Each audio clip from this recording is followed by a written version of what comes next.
لله الحمد لله كفى والسلام على عباده الذين اصطفى أما بعد النعمان بن بشير رضي الله تعالى عنه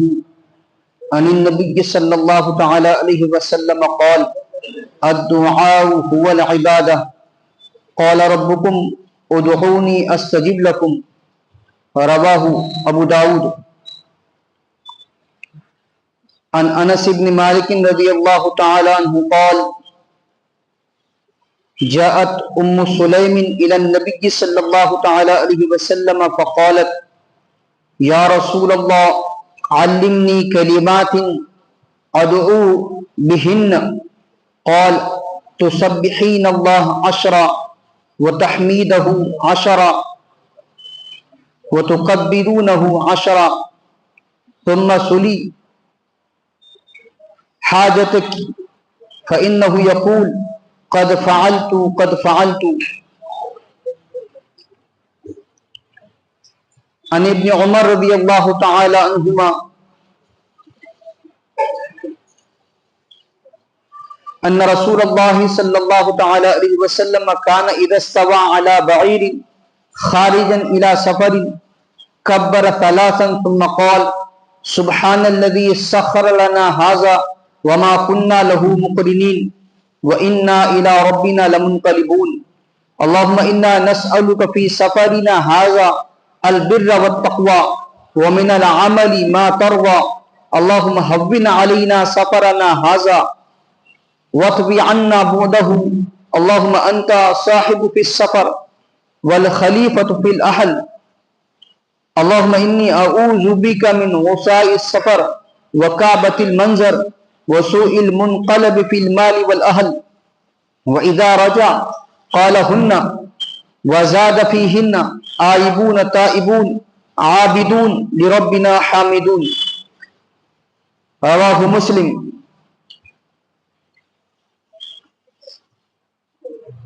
عن جابر بن عبد الله رضي الله تعالى عنه قال كنا مع النبي صلى الله تعالى عليه وسلم في غزوة إلى آخر الحديث قال فلما ذهب لندخل قال هل همللوا حتى تدخلوا ليلا أي عشاء كي تمتشطوا عشيتة وتستحد المغيبة رواه البخاري أو كما قال عليه الصلاة والسلام. اللهم صل على سيدنا محمد وعلى آل سيدنا محمد بارك وسلم. اللهم صل على سيدنا محمد وعلى آل سيدنا محمد بارك وسلم. اللهم صل على سيدنا محمد وعلى آل سيدنا محمد بارك وسلم. خدا سے مانگ جو کچھ مانگنا ہے اکبر یہ در ہے جہاں آبرو نہیں جاتی. معزز سامعین کرام ملت اسلامیہ کے عزیز نوجوانوں بزرگان ملت، حضرت نعمان بن بشیر رضی اللہ تعالیٰ عنہ کی روایت گزشتہ ہفتے بھی گوش گزار ہوئی، جس میں اللہ کے نبی صلی اللہ تعالیٰ علیہ وسلم ارشاد فرما رہے ہیں کہ دعا هو العبادہ، دعا عین عبادت ہے، بندگی ہے. جیسے دوسری عبادتوں کو ہم انجام دیتے ہیں ہمیں دعا کرنی چاہیے اور عبادت سمجھ کر کرنی چاہیے. ہم اپنا حال اللہ سے بیان کرتے ہوتے ہیں، اپنا دکھڑا رو رہے ہوتے ہیں، اپنی حاجتوں کو اپنی ضرورتوں کو اللہ کے سامنے رکھ رہے ہوتے ہیں اور ان تمام چیزوں پر ہمیں ثواب ملتا ہے، ہمیں عبادت میں شمار کیے جاتے ہیں. اس پر اللہ کے نبی صلی اللہ تعالی علیہ وسلم نے قرآن عظیم الشان کی یہ آیت تلاوت فرمائی ادعونی استجب لکم. اللہ فرما رہے ہیں تمہارا پروردگار کہہ رہا ہے کہ دعا کرو، مجھ سے مانگو، میں تمہاری دعا کو قبول کروں گا. تو مانگنا ہے عبادت سمجھ کر، بندگی سمجھ کر، اور مانگنے پر بھی نیکیاں ملنے والی ہیں، اللہ کی رضا ملنے والی ہے، عبادت میں شمار ہونے والا ہے بندہ. اور یہ بات طے شدہ ہے، یقینی ہے کہ جب بندہ اللہ سے مانگتا ہوتا ہے تو اللہ اس کو ضرور دے دیتے ہیں. اور خصوصاً ان جملوں کے ساتھ اگر وہ مانگتا ہے جن جملوں کے ساتھ اللہ کے نبی صلی اللہ تعالی علیہ وسلم نے اسے مانگنا سکھایا ہے، اسے دعا کرنی سکھائی ہے. تو قبولیت کے آثار بڑھ جاتے ہیں، امیدیں بڑھ جاتی ہیں. قبول ہونا طے ہے. ایمان والا جب ہاتھ اٹھاتا ہے، مانگتا ہے، تو اللہ قبول کریں گے ہی کریں گے. لیکن اگر وہ ان جملوں کے ساتھ مانگے جن جملوں کے ساتھ اللہ کے نبی صلی اللہ تعالی علیہ وسلم نے سے مانگنا سکھایا ہے، اور خود اس نے احادیث مبارکہ کی روشنی میں اللہ کے نبی صلی اللہ تعالی علیہ وسلم کو جن جملوں کے ساتھ مانگتا دیکھا ہے، اگر ان جملوں کو اپنی دعاؤں میں شامل کر لے تو قبولیت کے لیے پھر ذرہ اور رتی برابر کوئی شائبہ اور شبہ باقی نہیں رہتا.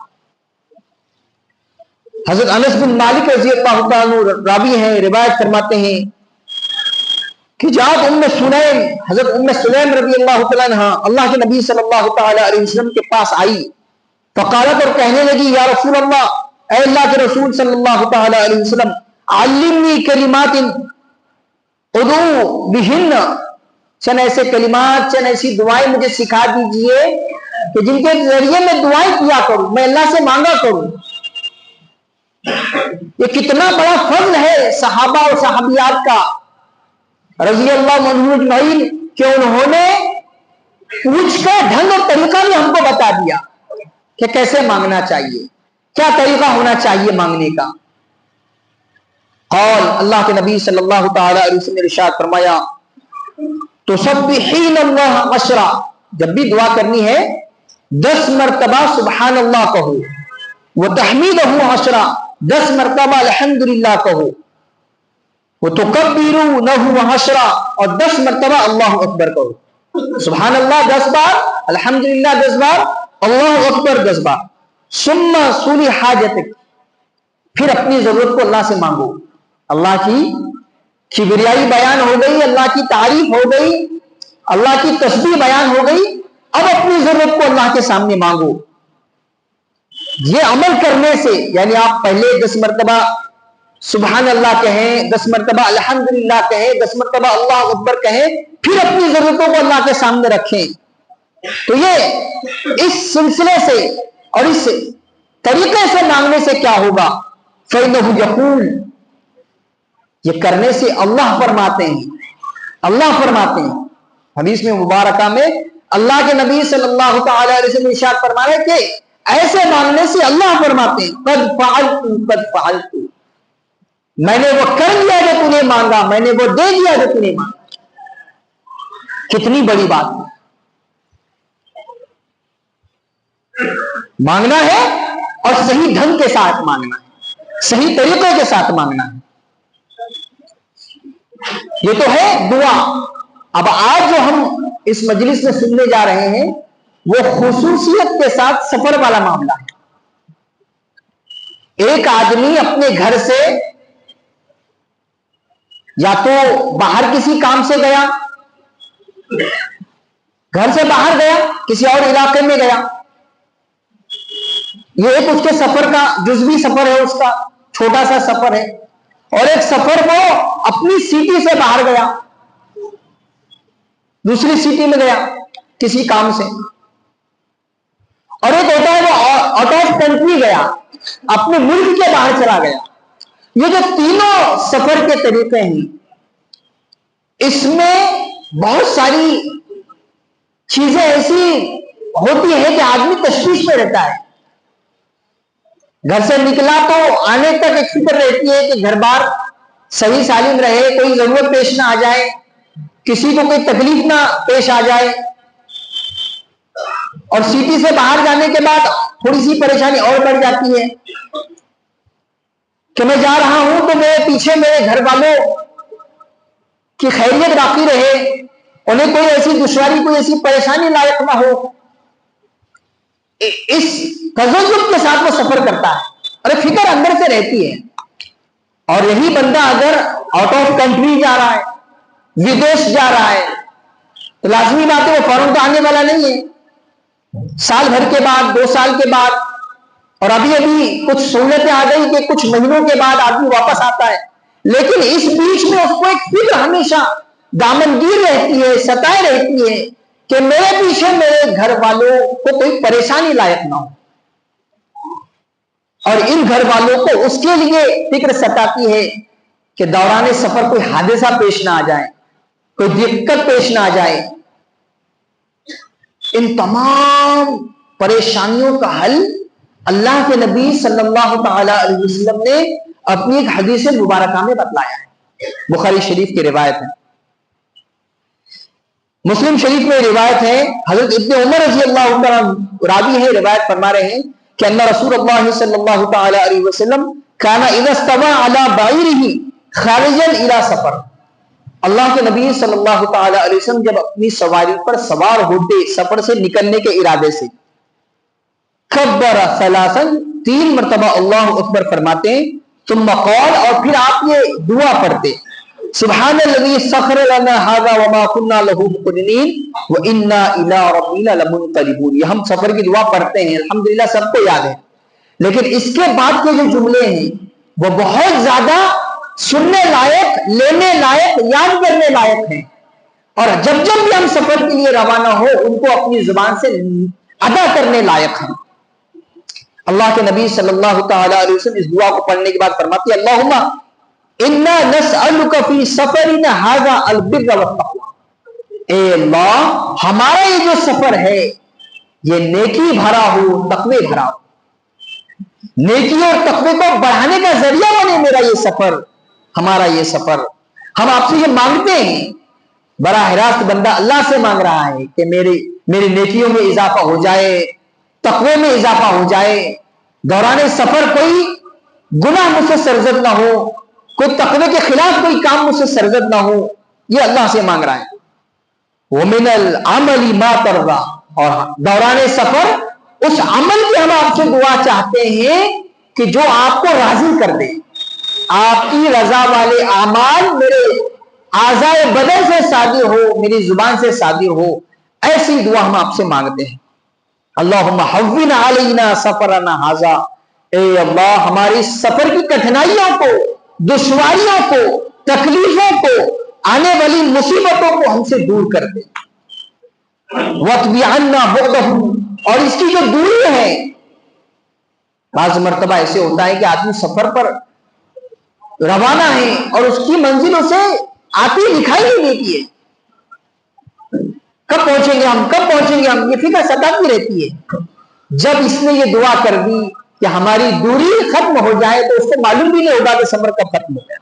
اللہم انت الصاحب فی السفر، اے اللہ آپ ہی ہمارے بہترین ساتھی ہیں سفر میں، والخلیفۃ فی الاہل، اور ہمارے بعد بہترین کارساز ہے ہمارے اہل و عیال کے۔ آدمی جب جاتا ہوتا ہے تو کسی نہ کسی کو ذمہ داری سپرد کر کے جاتا ہے، یا کوئی دیکھتے رہنا، گھر میں کچھ ضرورت پیش آ جائے تو دے دینا، پوری کر دینا، میں آ کر آپ کا جو خرچ ہے وہ دے دوں گا،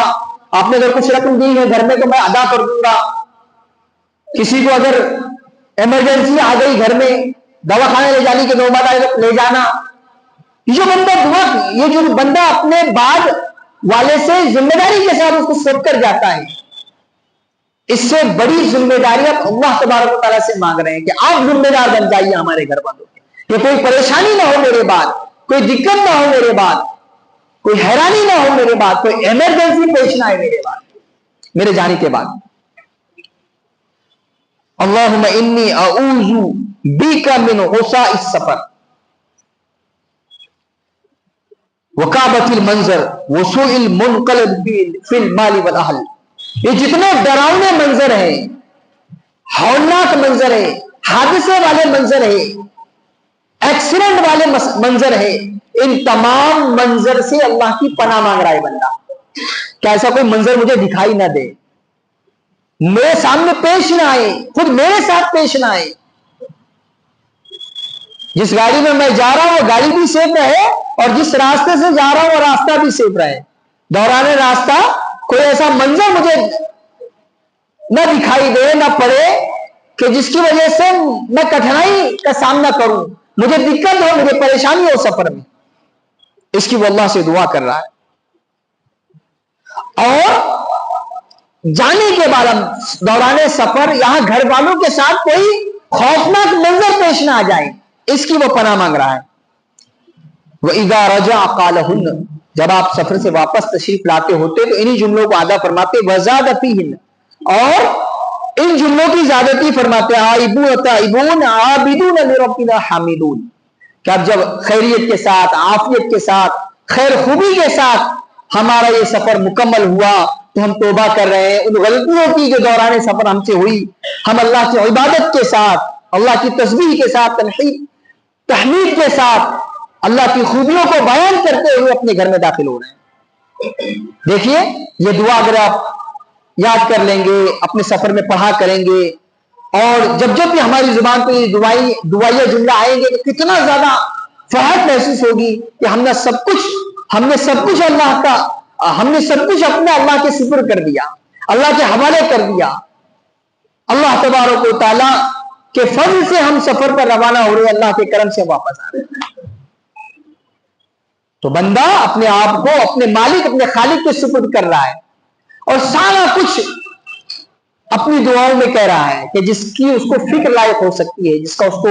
ڈر اور خوف لائق ہو سکتا ہے، ان تمام چیزوں کو وہ اپنی زبان سے ادا کر کے اللہ سے مانگ رہا ہے، ان سے بچاؤ کی دعائیں کر رہا ہے۔ یہ ہو گیا سفر کا معاملہ۔ اب واپسی پر ایک آدمی سٹی سے کسی دوسری سٹی سے اپنی سٹی میں واپس آ رہا ہے، جیسے ابھی بتایا کہ وہ آؤٹ آف کنٹری گیا تھا تو واپس اپنی کنٹری، اپنے ملک میں واپس آ رہا ہے۔ اب اس واپسی پر بھی ادب سکھایا ہے اللہ کے نبی صلی اللہ تعالی علیہ وسلم، اور اتنا خوبصورت ادب ہے کہ آپ کھلے نہیں سمائیں گے۔ حضرت جابر بن عبداللہ رضی اللہ تعالیٰ عنہ راوی ہیں، بخاری شریف کی روایت ہیں، یہ خود اپنا معاملہ بتلا رہے ہیں کہ ہم اللہ کے نبی صلی اللہ تعالی علیہ وسلم کی معیت میں آپ کے ساتھ ایک غزوے سے واپس آ رہے تھے۔ میں نے ایڑ لگائی اپنی اونٹنی کو تاکہ میں تیز چلوں، جلدی سے جلدی اپنے گھر پہنچوں، اور کسی دوسرے بھائی کے مقابلے میں اور آگے بڑھنے کی کوشش میں تھا کہ اور زیادہ میں اس بندے سے بھی جلدی پہنچوں جو میرے آگے ہے، میں اس سے بھی جلدی پہنچوں۔ اس فراق میں تھا، اس کوشش میں تھا۔ اللہ کے نبی صلی اللہ تعالی علیہ وسلم نے اس منظر کو دیکھا اور مجھ سے معلوم کیا کہ اتنی جلدی کائی کی ہے، کیوں اتنے جلدی جانا چاہتے ہو؟ تو حضرت جابر بن عبداللہ رضی اللہ تعالیٰ عنہ عرض کرنے لگے، اے اللہ کے نبی صلی اللہ تعالی علیہ وسلم، میرا نکاح ہوا ہے، اس لیے میں گھر جلدی جا رہا ہوں۔ تو اللہ کے نبی صلی اللہ تعالی علیہ وسلم نے ان سے دریافت کیا کہ کنواری لڑکی سے نکاح کیا یا کسی متعلقہ یا بیوہ سے نکاح ہوا ہے؟ کہا کہ وہ متعلقہ یا بیوہ قسم جو ہوتی ہے، صاحبہ جس کو کہتے ہیں، اس سے نکاح ہوا ہے۔ یہ بات چیت کے بعد اللہ کے نبی صلی اللہ تعالی علیہ وسلم نے ان سے ارشاد فرمایا کہ جلدی مت کرو۔ قریب تھا کہ ہم مدینہ منورہ میں بھی داخل ہوتے، اللہ کے نبی صلی اللہ تعالی علیہ وسلم نے رکا دیا اور فرمایا رات ہونے تک ہم رکے رہیں گے۔ سارا سفر مکمل ہو گیا، اب مدینہ میں داخل ہونا ہے، اور رکا دیا، ٹھہرا ہو گیا کہ رات آنے تک ہم یہیں رکیں گے۔ اور اس پر اللہ کے نبی صلی اللہ تعالی علیہ وسلم نے دو جملے ارشاد فرمائے اس رکنے کی وجہ میں، کئی کم تشید العشیعۃ وتستحد المغیبہ۔ اس کی تفسیر میں تحفۃ القاری میں ایک بات لکھی ہے، تاکہ پراگندہ سر کنگھی کر لے، یعنی خود کو سوار لے۔ آدمی جب اپنے گھر جائے گا اپنی اہلیہ سے، بڑے دنوں کے بعد اس کی ملاقات ہونے والی ہے، کچھ دنوں کے بعد، اور بعض مرتبہ جب ودیش سے آ رہا ہے تو کچھ مہینوں اور کچھ سالوں کے بعد یہ اپنی اہلیہ سے ملنے والا ہے۔ تو وہ جو گھر میں بیٹھی انتظار کر رہی ہے، جب اس کو اطلاع ہو جائے گی اس کے آنے کی، سب سے پہلے خبردار کرنا ہے، اطلاع دینا ہے کہ فلاں وقت تک میں پہنچنے والا ہوں۔ جب اطلاع دے دی جائے گی کہ فلاں وقت تک پہنچنے والا ہے، تو اس کی اہلیہ بنا سنگار کے ساتھ اس کے استقبال میں تیار رہے گی، تاکہ بنا سنگار کر لے۔ اور دوسرا جملہ کہ جس کا شوہر سفر میں گیا ہوا تھا وہ استرا استعمال کر لے، یعنی زیر ناف لے لے، مکمل صفائی کے ساتھ اس کی اہلیہ تیار، اس لیے باہر پڑاؤ ڈالنے لگا ہے تاکہ اطلاع مل جائے مدینہ منورہ میں جتنے بھی گھر ہیں کہ جن جن گھروں کے شوہر گئے ہوئے تھے غزوے میں وہ واپس آنے والے ہیں اور اب مدینہ کے باہر تک پہنچے ہوئے ہیں، تیار ہو جائیں۔ یہی معاملہ اگر ہم اپنے ساتھ کریں گے کہ جب جب بھی ہم گھر میں جانے والے ہیں، چاہے دن بھر کے غائب ہونے کے بعد، دن بھر کی غیوبت کے بعد رات میں پہنچنے والے ہیں، یا کسی اور سٹی سے اپنے سٹی میں آنے کے بعد گھر پہنچنے والے ہیں، یا ودیش سے اپنے ملک میں آنے کے بعد اپنے شہر میں پہنچنے والے ہیں، پہلے سے اطلاع دے دی جائے تاکہ یہ جو گھر میں بیٹھی اہلیہ ہے یہ بناؤ سنگار کر کے اپنے آپ کو تیار کرے۔ کتنا خوشگوار منظر، اور شادی شدہ زندگی کو خوشگوار بنانے کا کتنا بہترین نسخہ اللہ کے نبی صلی اللہ تعالی علیہ وسلم نے امت کو دیا ہے کہ جب بھی سفر سے آدمی واپس آئے اطلاع دے دے جانے سے پہلے، اپنے گھر میں داخل ہونے سے اتنے پہلے کہ وہ بناؤ سنگار کے ساتھ تیار ہو جائے، خود کو تیار کر لے۔ تو یہ اسلام کی خوبصورت تعلیمات ہیں جن کو اپنانے کی ضرورت ہے، اور یہ جو دعائیں مصنوع آپ کو بتلائی گئی ہے انہیں یاد کرنا ہے، جب جب بھی سفر پر جا رہے ہیں یا واپس آ رہے ہیں ان دعاؤں کا استعمال کرنا ہے تاکہ اس کی فضیلتیں بھی ہم پا سکیں، اور ان دعاؤں میں جو جملے حفاظت کے لائن سے، سیفٹی کے لائن سے، اور اپنے بعد اپنے اہل و عیال کی خیر خیریت کے لائن سے جو جملے ہمارے لیے بتلائے گئے ہیں ان جملوں کا اثر ہم اپنی آنکھوں سے دیکھ پائیں۔ اور اللہ تبارک و تعالیٰ سے دعا ہے کہ اللہ تبارک و تعالیٰ ان مسنون دعاؤں کو ہمیں اپنا معمول بنانے کی توفیق عطا فرمائے، ہمیں اپنی زندگی کے ہر معاملے میں، ہر مرحلے میں